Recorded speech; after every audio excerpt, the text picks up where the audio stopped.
What is going on, YouTube universe? This is Zirra. Thank you for taking the time out of your day to join me for another AFL video, where today we are going to go over my tips for round 4, deep dive into the news and outcomes from the games that was in round 4, before getting our tips in and discussing the upcoming gather round that will be round 5. Sit back, relax, let's get this underway. The round opened up with Brisbane hosting Collingwood at the Gabba in a game where I tipped Brisbane because I felt Brisbane have been flat track bullying in the sense that they play better football at the Gabba than anywhere else in Australia, and you can say that about many teams. Collingwood had played their first 3 games at the MCG, travelled for the first time against Brisbane, and Brisbane got the job done in the end quite comfortably against a Collingwood outfit that struggled a little bit to find identity in parts, especially when it came to trying to fill the void that Darcy Cameron has left since being left out of the team due to injury. It was up to players like Frampton and McStay and Johnson to kind of fill that ruck void, and for the first time in a long time, free kicks for the 666 rule infringement were paid, and it wasn't just one free kick, there was 3 free kicks in quick succession that all resulted in Brisbane hitting the scoreboard, and that was from just plain confusion between the players not knowing who was going to be going up when. You would have Frampton coming out of defence to take the ruck, and then it was time for McStay to come back in. Frampton would go back into defence, but McStay hadn't been told what was going on, so he's lined up in the forward line, and all of a sudden you don't have a ruckman to fill that position. Umpire, by the time someone's figured stuff out, has blown the whistle already, and the free kick has been paid. And the fact that free kicks were paid meant that that warning was already given. So essentially, there was 4 ruck infringements or 666 rule infringements total for Collingwood, which is the most that we have seen since this rule has been brought into the AFL, and it's starting to bring about questions as to whether Collingwood is going to struggle long term without Darcy Cameron in the ruck. We know they traded Brodie Grundy out of the team. Their younger ruckman like Aiden Begg is still suffering from injury as well. So we're going to have to see Collingwood rely on these players like a McStay, like a Johnson, like a Frampton to step up and fill the void, but are they going to be good enough to do so? Whereas on the other hand, you got a Brisbane outfit who, for the second time this year, have won quite emphatically, but it's on the back of being played at the Gabba. Is this going to continue being the same song and dance for the Lions? Are they only going to hypothetically win a premiership if we bump the grand final back up to the Gabba again? You know, can they find some success on the road? They've got the team on paper to do so. They have a premiership winning team, in my opinion. I mean, at the start of the year, I predicted them to not only be the minor premiers, but to win the premiership overall. So far, they've kind of put that kind of notion to rest in the way that they're going to win at home probably more often than not, but when it comes to the crunch and they play the contending teams on other grounds, I feel they're going to fall too short of the mark. But regardless of the fact, Brisbane have their second win on the board, and they managed to get the job done against a team that a lot of people have tipped to be the premiership favourites in Collingwood. Good Friday football saw North Melbourne take on Carlton in a game that was an arm wrestle for a vast majority of the game until Carlton skipped away and managed to get a comfortable win in the end by 23 points. And it was a game that I felt North Melbourne had on their terms for quite some time, and a lot of North Melbourne fans, despite this loss, should be happy with the way these kids are now, moulding together and playing. Harry Sheasel has broken the record officially for disposals from a debutant in the first 4 games of football. There's only been 1 game so far that he has not cracked 30 disposals, and I think he fell short by only 3 or 4. I think it was about 26 or 27 he had in that game. Players like Will Phillips are really starting to turn it up as well. They've got a really good young list that are starting to really, as I said, meld together, and even though they're losing, they're still giving the North Melbourne fans something to cheer about, which is absolutely fantastic to see. And, seeing Alistair Clarkson come in and have that immediate impact is really, it's just really good to see him back in football and seeing all these boys up and about.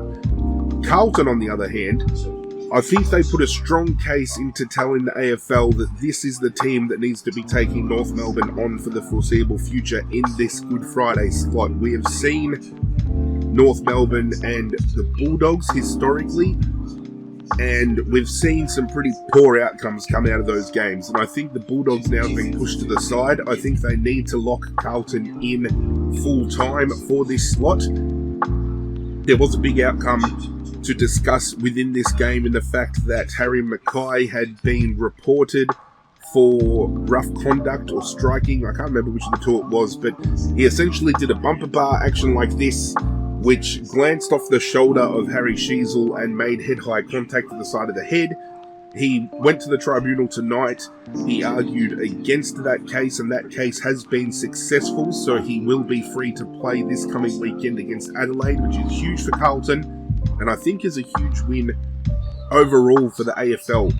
Even though we know there are a lot of ex-players now standing up and wanting to sue the AFL for concussions and delayed concussions and concussion-like symptoms and all that stuff, the AFL have taken a really strong stance on contact to the head, especially if it results in concussion. But I think common sense today has prevailed, not just in this instance, but in an instance that we're going to touch on a little bit later in the video as well.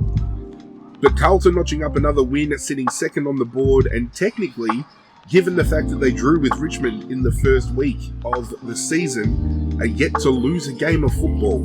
Adelaide hosted Fremantle at Adelaide Oval in a game where I tipped Adelaide, and we have seen this year that they have been very inaccurate in front of goal, which has cost them games. They could have very well beaten Richmond when they played Richmond earlier in the season. They could have done a big number on GWS had they kicked straight.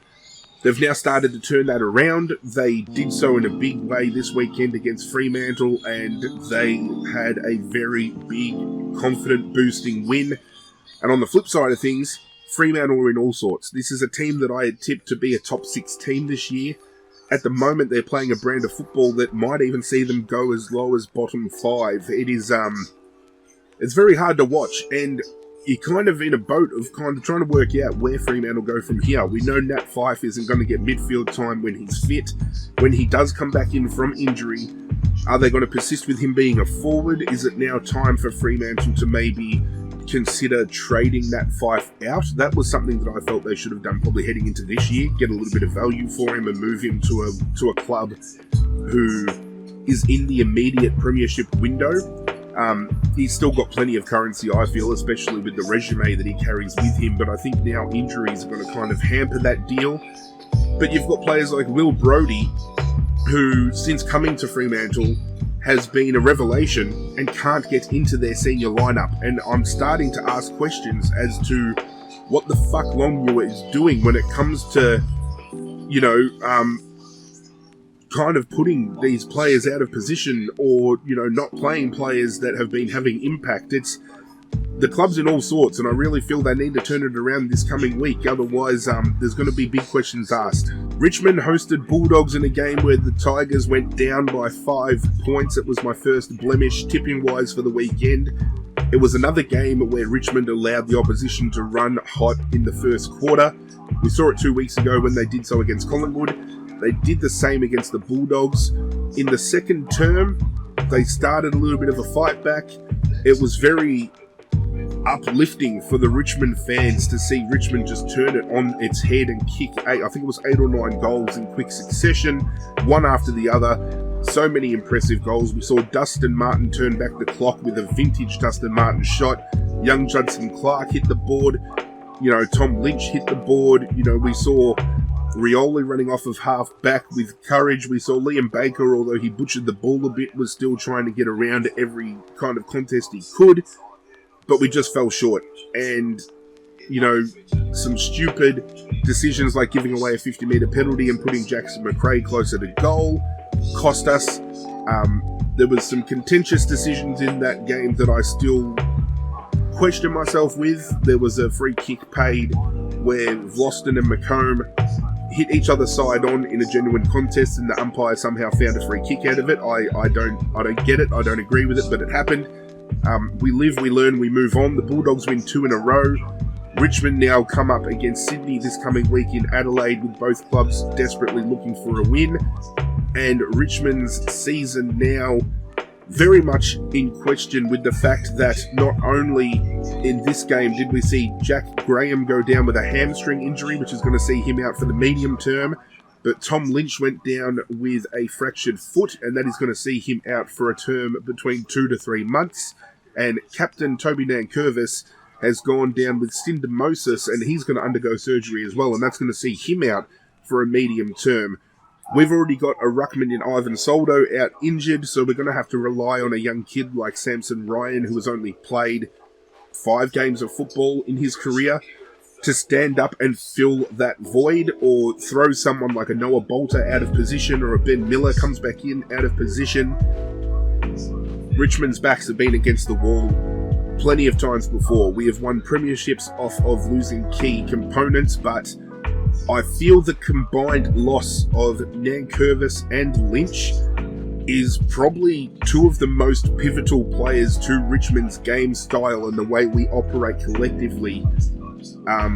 This one's going to hurt. It could be a very long season for Richmond supporters, and I don't like that fact. St Kilda hosted the Gold Coast. We tipped St Kilda. We know, as I've said on previous weeks, the defensive structure that Ross Lyon has been able to implement in such a short time with these boys has been so impressive to watch. The ground ball wins that this team gets is second to none in the competition.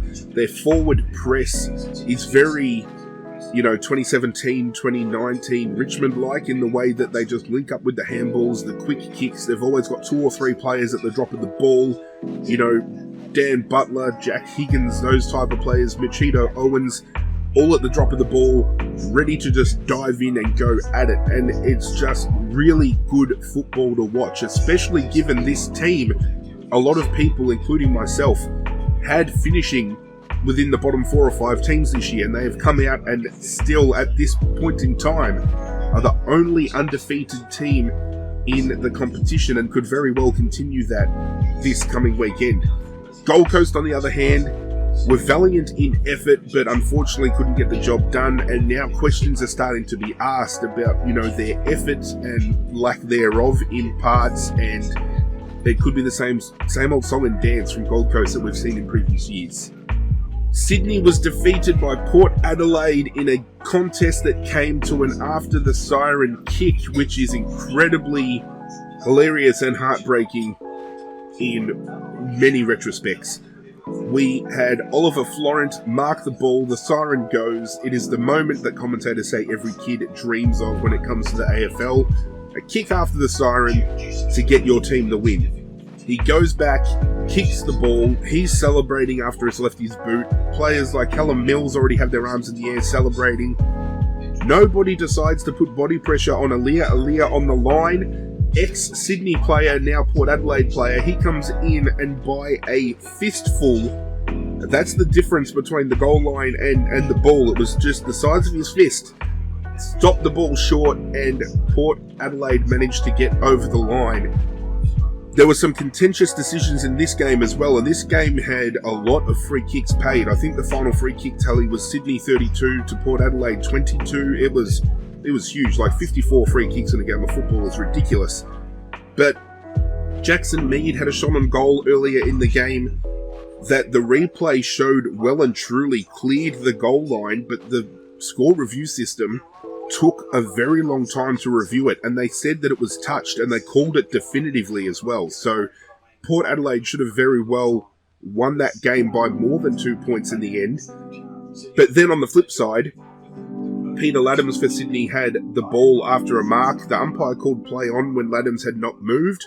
Finlayson lays a tackle on him. Umpire calls holding the ball. Finlayson goes back and kicks a goal. So maybe that's one that we can take back off of Port Adelaide. So whichever way you look at it, there were some very difficult decisions and incorrect decisions on both parts that could have changed the outcome of this game. But just to see all the Sydney players at one moment celebrating and then Port Adelaide celebrating at the same time, it took almost 6.5 minutes to show footage from the Arc to see how short the ball had fallen. I don't know, it was just you didn't want to laugh because you feel sorry for the kid, but fuck, it was funny just to see, all of them up and about and then realise, oh fuck, we've actually lost the game here. Essendon hosted GWS in a game that again was an arm wrestle of a contest. We've seen GWS dig deep in recent weeks and not get the outcomes they've been looking for, whereas we've seen this Essendon team come out really, reinvigorated, playing a different brand, and they've always stuck in tough. Even though they lost to St Kilda in round 3, they still stuck around thereabouts until St Kilda put the foot down late and they got that run on. They were still, deep in the hunt. They still wanted to win that contested ball. They were still hitting the goals in their own right. And this is a game Essendon could have very well lost because they kicked more than 20 behinds for the game, the most behinds recorded by a team this season. And, I think it was Jake Stringer, I think he kicked 5 behinds himself, but brings out one of the biggest torps you'll ever see from 60 odd metres out, just puts it flush, which I have to laugh about because in that game, Jake Stringer was getting the shits on whenever he wasn't getting past the ball, but felt that from 60 metres out, instead of lacing out a teammate, he'd just go the long bomb and have a crack himself. I don't know what goes in the mind of a player who kind of acts selfishly in that sense, but still a great outcome for Essendon supporters who are up and about right now. The question still remains, however, when they start playing the contending teams, the teams that we've, consistently seen playing finals football over recent years, are they going to be able to deliver a sustainable enough brand to continue this streak that they're running on? Or are we going to see them drop off inevitably like a lot of people feel Essendon are eventually going to do? Whatever the case may be, at this point in time, they are playing a really good brand of football, and it is hard to not like what these kids at Essendon are doing. Melbourne flogged West Coast, and I think we all saw this coming. We know that West Coast, unfortunately, after round 3, had about 6 or 7 players injured. They managed to escape with no injuries out of this game, and up until half-time, they were still in the hunt. They were only about 4 goals down, I think, at half-time, which a lot of people were very impressed with. They weren't scared to take on the centre corridor. They weren't scared to try to get the ball on moving more quicker. But I don't know what happened at half-time because Melbourne came out and just put the foot down. It was as if they were dangling a carrot in front of West Coast for half a game, then thought, nah, fuck yeah, we're going to put the foot down now.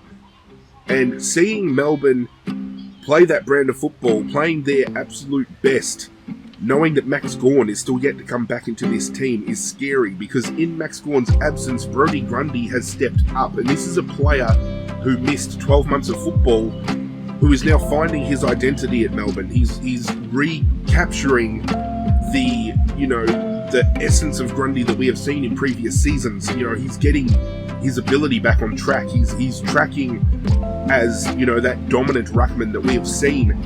And once Gawn comes back in and that combination starts hitting together again, fuck, it's going to be scary to watch. Easter Monday rounded out the weekend with Geelong taking on Hawthorn in a game where Hawthorn at half-time were in front, and a lot of people were thinking maybe we were looking at another loss for Geelong starting the season 0-4 after winning the premiership last year.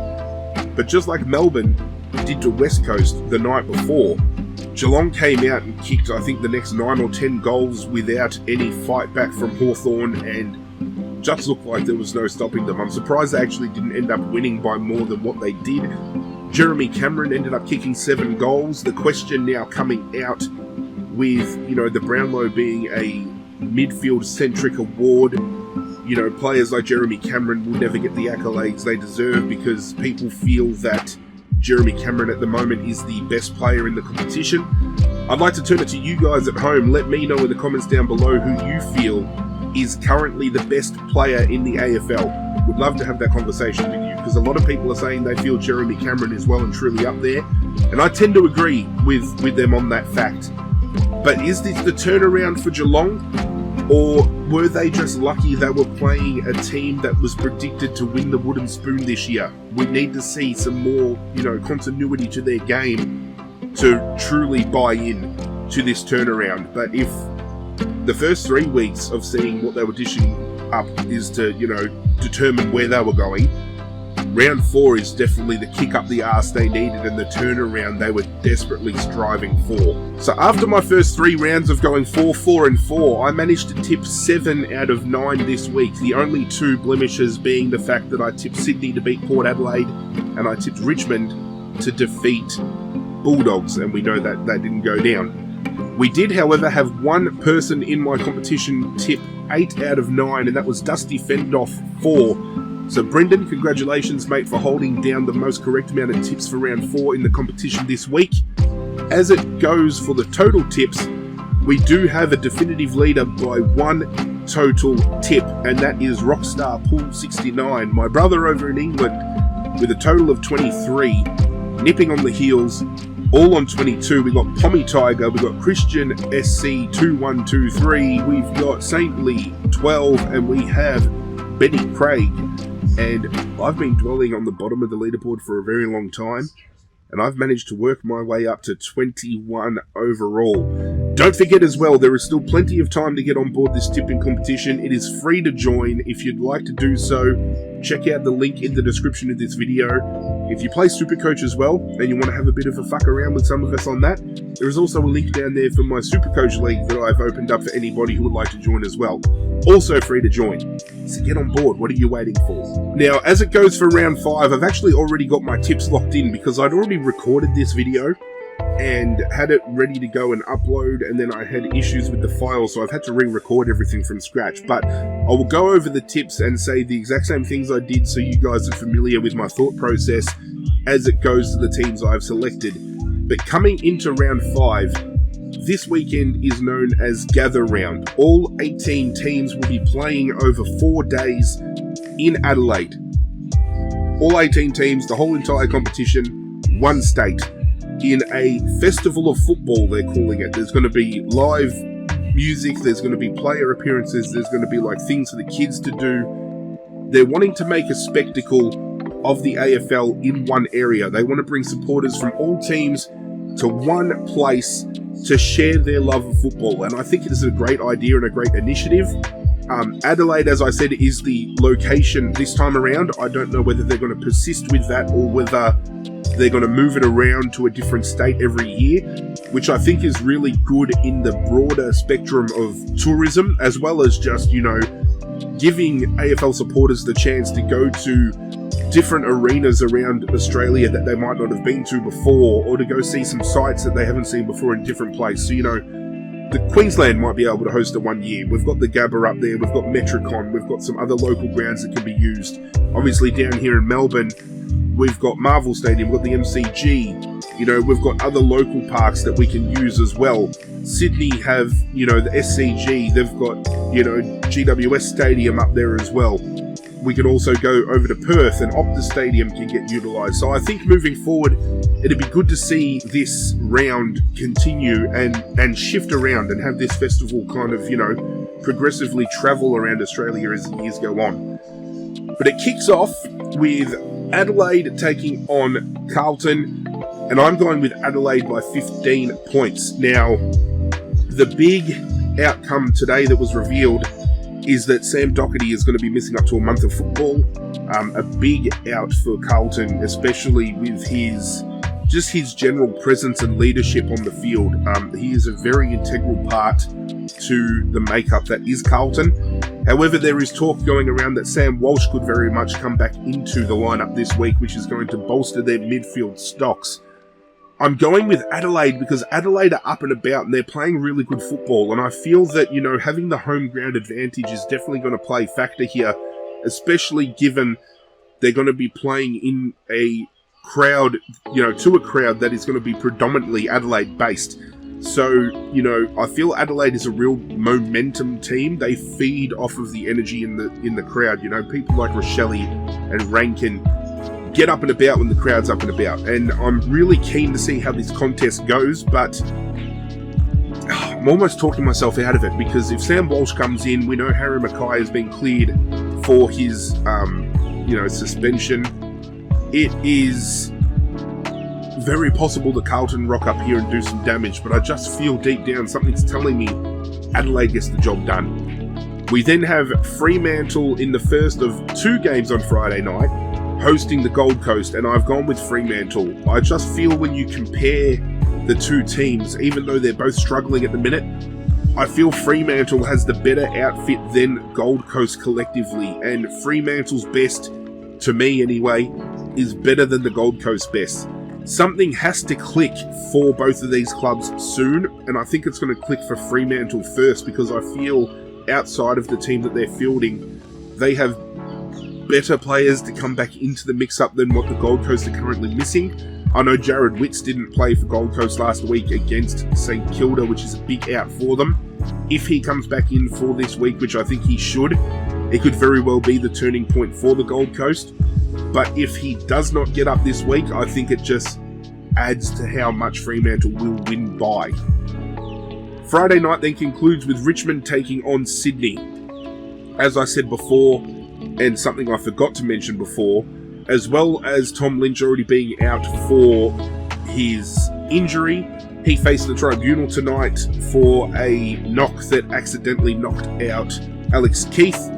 Just like they did with Harry Mackay, Lynch was cleared, which a lot of people are saying, common sense prevailed. A lot of other people are saying he should have been suspended.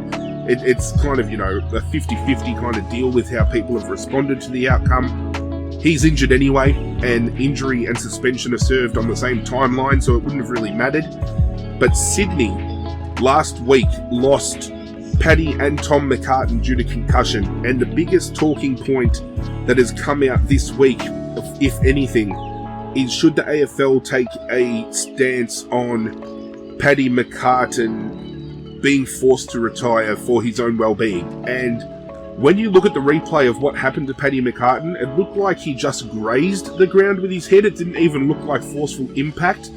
But the way he carried himself off the ground, well, he didn't carry himself, he had to be dragged off essentially. But it was as if somebody had belted him over the back of the head and had knocked him out clean. Now, to think that came from a very questionable, softer hit to the ground, imagine if he was cleared to come back and play football and copped a punch or an elbow to the head. It'd be scary to think the damage that could come out of it. And we know historically he played for St Kilda. He has a concussion history. He was forced into retirement because of it. Doctors cleared him to come back. It's not the first concussion he has suffered since coming back. I think you've got to put the game aside and think about your life outside of football. And if his well-being and his life is going to be put at risk by these injuries, I think it is time he needs to bite the bullet and just say, as much as he loves being back and playing AFL, he needs to step away from it for his own good. That's just how I feel. I welcome you guys to discuss with me in the comments down below. When it comes to my tip, I was very much going to go Richmond originally because, and this was before I found out Toby Nankervis was injured, because I felt even with Tom Lynch being out injured, if Jack Riewoldt came back in, with the loss of the McCartan boys through the HIA protocol this week, they both obviously have to miss this week's game, sitting out because of that concussion.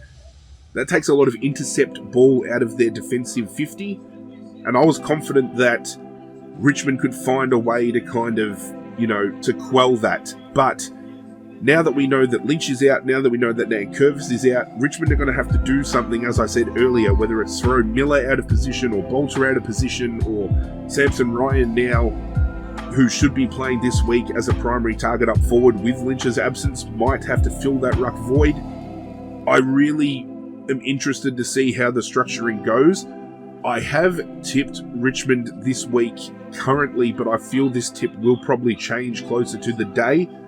Deep down, I just want my boys to win. I feel Richmond perform better when their backs are against the wall and people have written them off. And a lot of people now have said, their season's done. Even some journos are basically saying, they should be looking forward to 2024 instead of this year, which I don't understand. We're 4 rounds in, still 20 rounds of football to go. Anything can happen. We've seen crazier fucking shit go down. But I've gone with Richmond.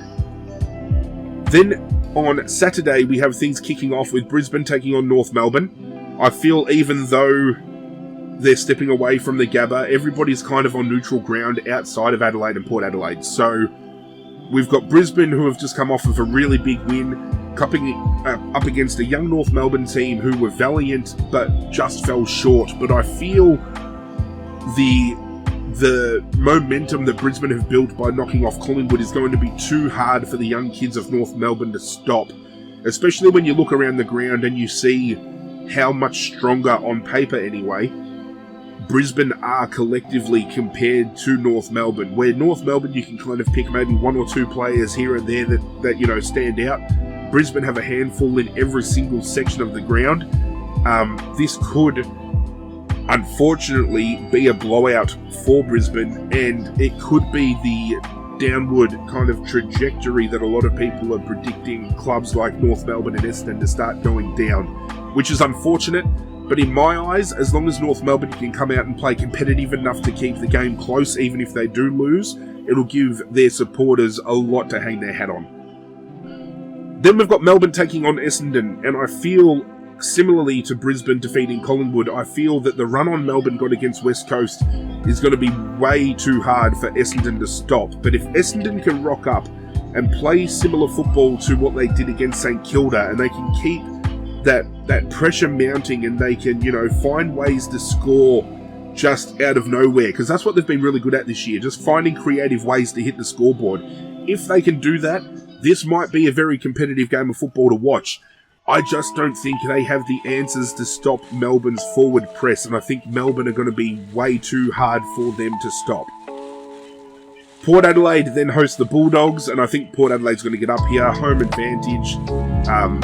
You know, the Bulldogs coming off of 2 wins is going to be huge, but Port Adelaide just hit the road against Sydney and beat Sydney in a tight contest, and I feel, even though both teams come off a very close win, I think Port Adelaide take a lot more out of that game than the Bulldogs take out of that game. And there was a lot of players for the Bulldogs in that win against Richmond that played under expectations. You know, Jamara Ugle-Hagan had a big week the week before and hardly did anything against Richmond, whereas Port Adelaide had everybody kind of collectively get involved, and that momentum I feel is going to be a little bit too hard to stop. Geelong take on West Coast, and I feel it's just going to be the same outcome we saw with Geelong taking on Hawthorn, and I think Geelong should count themselves lucky that they managed to get a fixture where they take on Hawthorn and West Coast back-to-back. They should win this game quite easily, and they should win it by more than what they did against Hawthorn, especially with West Coast having all the outs that they do. As simple as that. GWS take on Hawthorn. As I mentioned earlier, GWS have been playing a brand that has been thereabout, but they haven't been getting just reward, whereas Hawthorn we saw absolutely torn apart, and I feel their loss to Geelong revealed a lot about how they structure up. And I think GWS have the team and the capability to kind of pick that apart, and I think they're going to do so quite convincingly. And then to finish the round off, Collingwood take on St Kilda in a game that I think is going to be game of the round. As I said earlier, Collingwood going to struggle without Darcy Cameron, especially with St Kilda having Rowan Marshall as a weapon, who has been one of the more prominent ruckmen this year. As much as I have loved St Kilda's forward press, I think Collingwood's willingness to just continuously take the ball on through the midfield and just the way that they've been linking up might be a little bit too hard for St Kilda to stop. But that being said, I feel this is going to be a great contest to watch because both teams have been playing a very similar brand. They're both willing to take the game on. They both love forward press by running and handballing and linking up and supporting one another. I feel even though a lot of people have gone with Collingwood like myself here, St Kilda is still a red-hot chance. I've only got Collingwood winning very marginally, but I'm very keen to see how this plays out. So, my tips, just rounding it up, we've got Adelaide, Fremantle, Richmond, Brisbane, Melbourne, Port Adelaide, Geelong, GWS, and Collingwood. That is it for this video. Thank you for joining me again. Hope you guys enjoyed. If you did, do myself a favour and hit that like button down below. Be sure to subscribe if you are new as well. But that's it from me, guys. I'm out of here. Good luck to your teams this weekend. And as always, I will catch you guys next time.